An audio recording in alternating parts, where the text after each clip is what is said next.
هم پر سړک خوشحاله وي هم پر کار خوشحاله وي. دې سړک ساتنه چې د خاص په شخصا د عوامو کار دی. ګورئ هیواد مو بیا لزار دی، امن سکون دی، ژوند د وقار دی.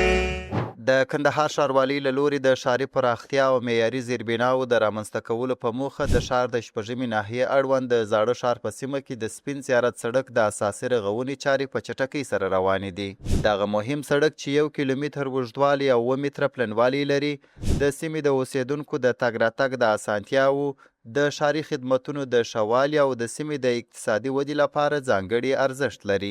محل د خلکو څخه مو دا ډېره غوښتنه ده چې یا زیات وخت دغه کچرې پر غورځي پر سړک باندې په دا دی نه خبر چې په دې څونه مصرف کېږي، یا موټرګاټان د ځوانانو څخه مو دا هیله ده چې پر پایې موټرګاټان نه به پورته کوي. بیخي زیات ځایونه چې موږ کوم ځایونه کار کړي یا پایې پر پورته کړي، په هغه ګړې خو ډېره د پایې خپله سړک ته یو تاوان کوي. ولې که چیرې یو اوسپنه پر کج دی چې یوه شګه پورته کړي ټوله سړک خرابوي. د دې سړک اوس مهال د سبیس طبقې چارې روانې دي او ټاکل شوې ده چې ټولې ساختماني چارې یې د 1 میاشتې په موده کې پای ته ورسیږي. مو نن کور او خپل مو اختیار دی، امن سکون دی، ژوند د وقار دی.